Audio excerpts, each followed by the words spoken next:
आप सभी को मेरा धन्यवाद हमारे साथ जुड़ने के लिए और हमारी वीडियो देखने के लिए, और अंत तक हमारी वीडियो को ज़रूर देखें।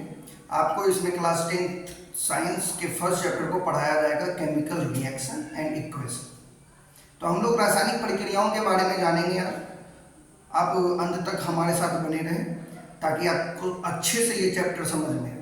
अगर जिस भी स्टूडेंट ने थोड़ा सा भी साइंस में नहीं पढ़ा है, अगर वो भी रेगुलर हमारे वीडियोज़ को देखते हैं तो साइंस के हर एक टॉपिक को अच्छे से कवर करके हम आपको समझा सकते हैं। तो आप ज़रूर इस बात का ध्यान रखें, हर एक टॉपिक के बारे में समझें, हर एक टॉपिक को समझें। अगर कोई डाउट हो हमें कमेंट जरूर करें। तो हम आज स्टार्ट करते हैं साइंस के फर्स्ट चैप्टर को स्टार्ट करने से पहले हम लोग साइंस के बारे में जान लेंगे कि साइंस क्या होता है। Science, the study of and the knowledge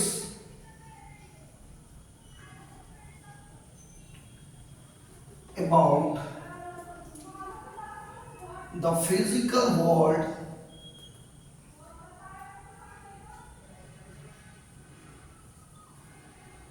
and natural laws।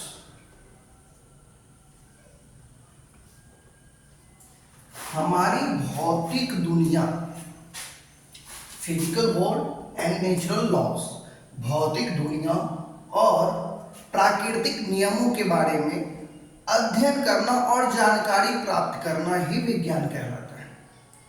हम लोग ज़्यादातर पढ़ते रहते हैं science is fact, science is fact, science is not fact. और ये हमने नहीं, आपके फर्स्ट चैप्टर के एनसीईआरटी के सबसे ऊपर में फिशर जी ने ही बताया है, साइंस इज नॉट फैक्ट, जो कि बहुत सारी चीज़ का आविष्कार कर चुके हैं। सर्जन थे वो, हम लोग जो बेहोशी का सुइया दिया जाता है सर्जरी से पहले, उन्होंने ही आविष्कार किया था। हेनरी फिशर नाम है उनका, साइंटिस्ट है वो। तो उन्होंने ही कहा था साइंस इज नॉट फैक्ट। जैसे हम लोग साइंस को फैक्ट नहीं मानते हैं, जैसे बताया जाता है डिक्शनरी में बहुत सारे शब्द रहते हैं, उनको हम कभी भी लिटरेचर नहीं मानते, तो उसी तरीके से साइंस के फैक्ट को, यानी बहुत सारे फैक्ट को साइंस नहीं माना जाता। तो साइंस फिर भौतिक दुनिया और प्राकृतिक नियमों के बारे में जानकारी प्राप्त करना और अध्ययन करना, ये हम लोग साइंस के बारे में जानते हैं। साइंस के कितने ब्रांच होते हैं आप लोग भी जानते हैं, बायोलॉजी, फिजिक्स, केमिस्ट्री। तो हम लोग बायोलॉजी के बारे में जानते हैं।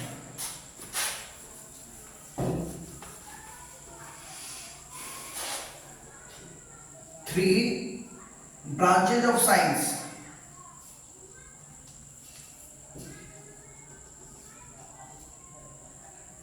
First biology. बायोलॉजी में ही बायोलॉजी का डेफिनेशन जुड़ा, बायो एंड लॉजी। लॉजी का मतलब ही होता है स्टडी, लॉजी का मतलब ही होता है स्टडी, और बायो का मतलब होता है living. The scientific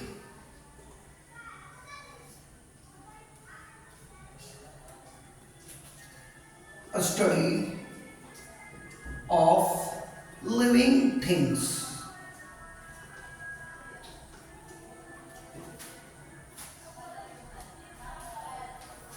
The scientific study of living things is called biology। वैज्ञानिक अध्ययन सजीवों के बारे में, वैज्ञानिक अध्ययन ही जीव विज्ञान कहलाता है, यानी जीवों का अध्ययन जीव विज्ञान कहलाता है। ये हमारा बायोलॉजी का डिफिनेशन है। उसी प्रकार physics,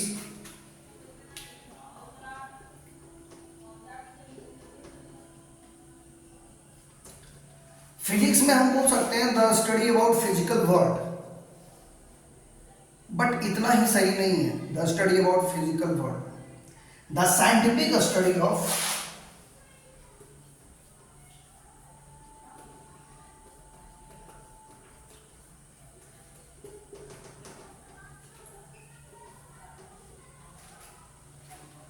the scientific study of natural forces.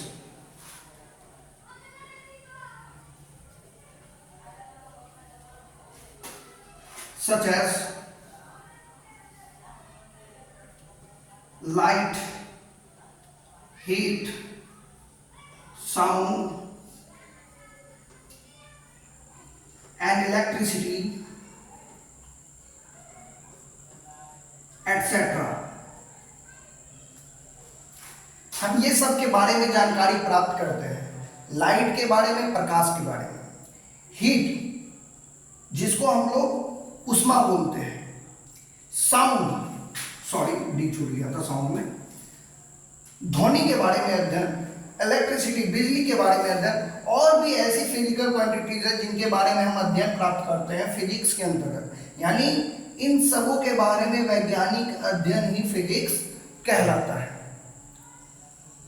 अब लास्टली हम लोग केमिस्ट्री के बारे में जानेंगे।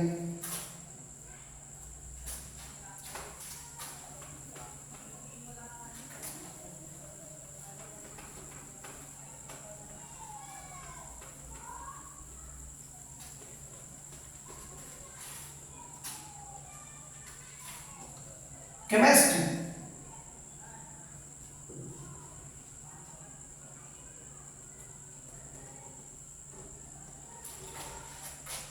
the scientific study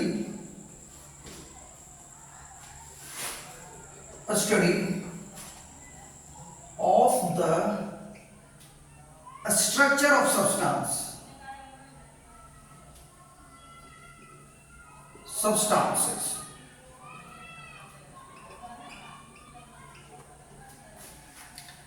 तो स्ट्रक्चर ऑफ सब्सटेंसेस के बारे में जानकारी प्राप्त करना ही केमिस्ट्री कहलाता है। And what happens to them in different condition.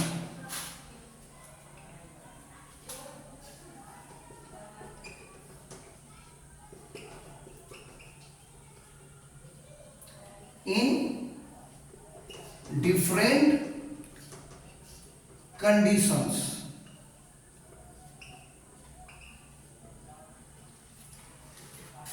जैसे उनके साथ अलग अलग कंडीशन में उनके साथ क्या होता है, केमिस्ट्री में हम इनके बारे में भी जानकारी प्राप्त करते हैं। The scientific study of the structure of substances, यानी वैज्ञानिक अध्ययन सब्सटेंसेस के आकार और आधार के बारे में वैज्ञानिक अध्ययन ही केमिस्ट्री कहलाता है।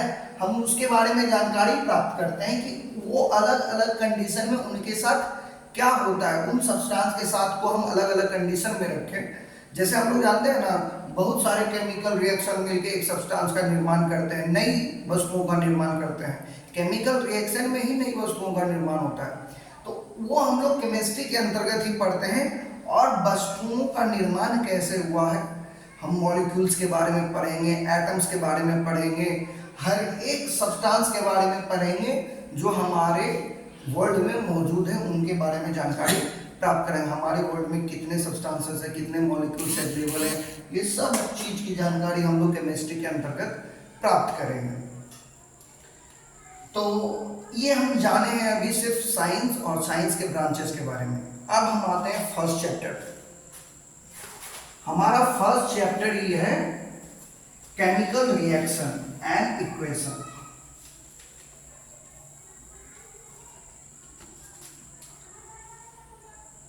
First chapter chemical reaction and equations.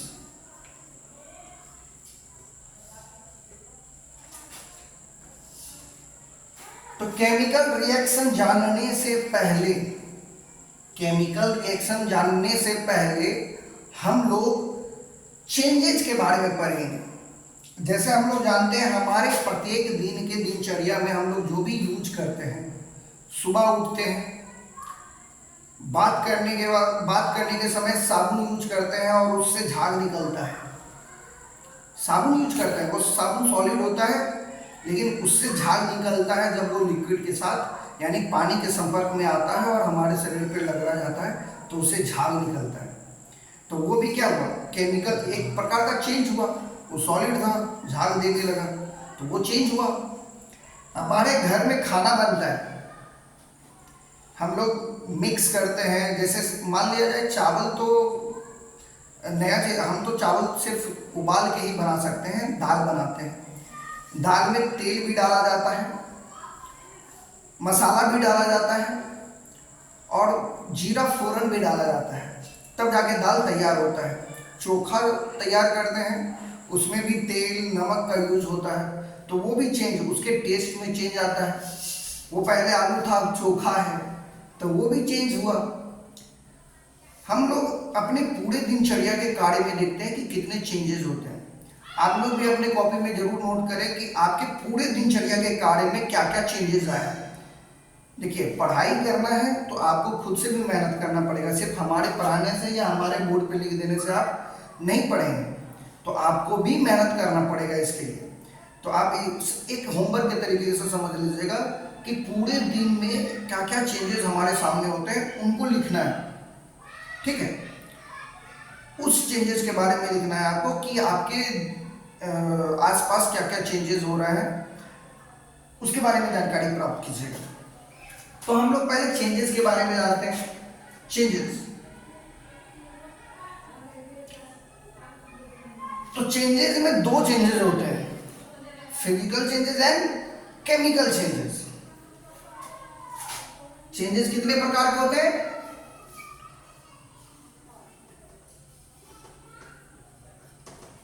Physical changes and chemical changes. अब आप सर बोल रहे हैं कि पढ़ा रहे हैं, फिर केमिस्ट्री और फिजिक्स की इसमें घुसा दी, तो ये फिजिकल चेंज है जिसके बारे में हम लोग जानकारी प्राप्त करें। ये केमिकल चेंज है। फिजिकल चेंज में क्या होता है, वस्तु जिस आकार में है, वस्तु जो है वही रहता है, बस उसकी क्वांटिटी घटती है, उसका वजन घट सकता है। जैसे हम बात करते हैं इस कागज के बारे में। ये कागज है, ये कागज आपको ऐसा दिख रहा है, हम इसको ऐसे कर देते हैं। पहले ये बड़ा था या अब बड़ा है? पहले बड़ा था, अब छोटा है। तो ये हुआ फिजिकल चेंजेस। अगर हम माचिस से इसको जला देते हैं, माचिस से इसको जला देते हैं तो क्या होगा? बहुत सारा धुआं निकलेगा, राख बन जाएगा ये, तो वो उसको हम लोग केमिकल चेंजेस बोलते हैं। तो फिजिकल चेंजेस में फिजिकल क्वांटिटीज वाले चेंज हो सकता है, लेकिन केमिकल चेंजेस में न्यू सब्सटेंस फॉर्म होता है। फिजिकल चेंजेस में इसके क्वांटिटी चेंज हो सकते हैं, लेकिन केमिकल चेंजेस में नए वस्तुओं का बनना रासायनिक परिवर्तन कहलाता है। अगर हम दो वस्तुओं को आपस में मिलाकर नई वस्तुओं या दो से अधिक वस्तुओं को आपस में मिलाकर नई वस्तुओं का निर्माण करते हैं या नए केमिकल का निर्माण करते हैं, तो वो रासायनिक परिवर्तन कहलाता है। लेकिन फिजिकल चेंजेस में हम लोग इसको जैसे पेपर को कैंची से काट लें, वो छोटा हो जाएगा। ठीक है, तुम्हारा हड्डी टूट जाए, हड्डी ही रहेगा, हड्डी चेंज नहीं हो जाएगा, वो भी फिजिकल चेंज है। तुम डेली बाल कटाते हो, तुम्हारा बाल छोटा हो जाता है, बाल बढ़ जाता है, बाल कटाते हो, बाल छोटा हो जाता है। हम कभी कभी दाढ़ी बना लेते हैं, दाढ़ी बड़ा हो जाता है, वो क्या है? फिजिकल चेंज है, केमिकल चेंज नहीं है। केमिकल चेंज क्या है? जब दाढ़ी से पहले डिटॉल का वो जो झाग जैसा लगाया जाता है, वो केमिकल चेंज के अंतर्गत आता है। वो क्या करता है? हमारे बाल को सॉफ्ट बनाता है ताकि हमारा कट ना लगे। अगर बाल हार्ड होता है ना, तो नाई क्या करता है? थोड़ा सा कस के छीलता है बाल को हटाने के लिए, जिससे कभी कभी गलती से कट भी आ जाता है। तो वो जो झाग लगाते हैं हम लोग, वो केमिकल चेंज के अंतर्गत आता है, क्योंकि वो नॉर्मल सा क्रीम रहता है और थोड़ा सा पानी रेलने के बाद हमारे फेस पे वो झाग बना देता है, तो वो केमिकल चेंज के अंतर्गत आता है।